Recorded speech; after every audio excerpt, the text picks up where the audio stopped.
Hello, welcome to the online radio and television station. Here comes the latest updates. Yesterday, Ho Chi Minh City solemnly celebrated the 45th anniversary of the liberation of the South and the unification of the country.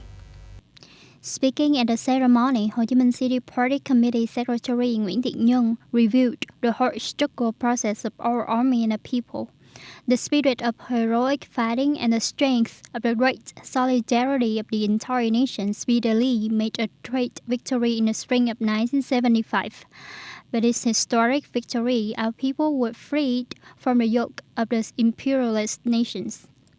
Inheriting and promoting the tradition of great national unity, Ho Chi Minh City today is determined to uphold its revolutionary achievements, to maintain solidarity and unity in the party, to promote the strength of great unity of the people, to build smart and creative cities, and to become the first flag, both in a war of national liberation and in a social-economic construction of a new era, worthy of a heroic city and a city named Ho Chi Minh.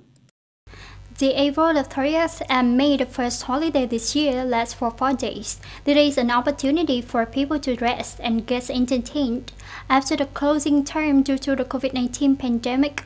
Although the tourist and recreation areas in the province are allowed to reoperate, it is not allowed to gather more than 30 people.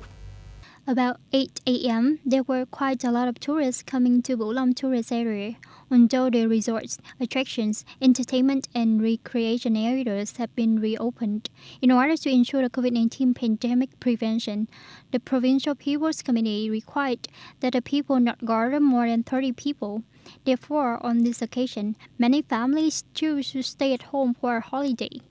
At Mờ Sằng House in Thành Phố Cá Miêu, Vĩnh Cửu district, early in the morning, her older sister and younger sister families were there to cook meals together. Although the sisters are all in Đồng Nai, because normally everyone is busy, the holiday is an opportunity to gather like this.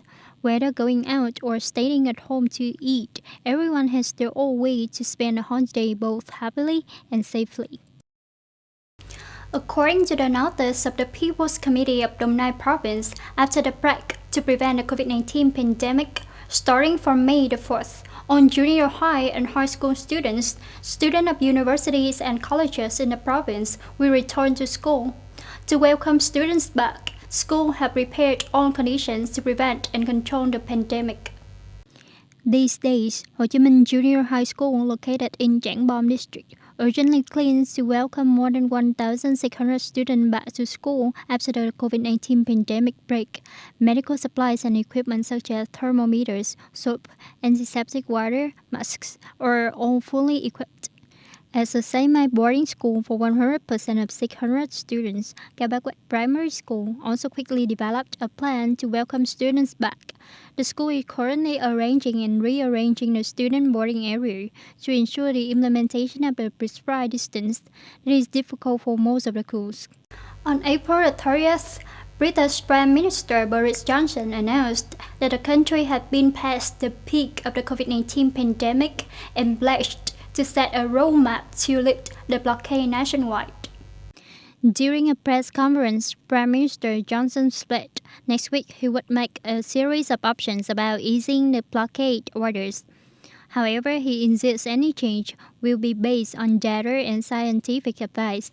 Leading scientific advisor to the British government, Patrick Vallance, said that the COVID-19 infection rate in the country is currently below 1, with the number of patients hospitalized and under special treatment all at low level.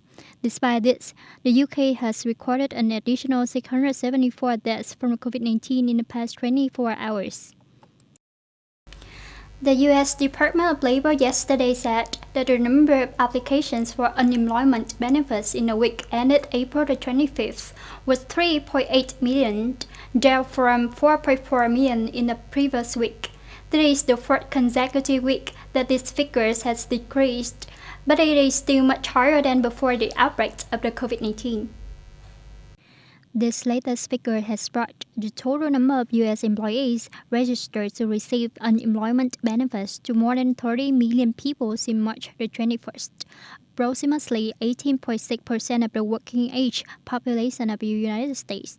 Millions of U.S. workers applied for unemployment benefits last week, showing that layoffs are increasingly spreading to areas that are not directly affected by the closure of businesses and the supply chain disruption due to the COVID-19.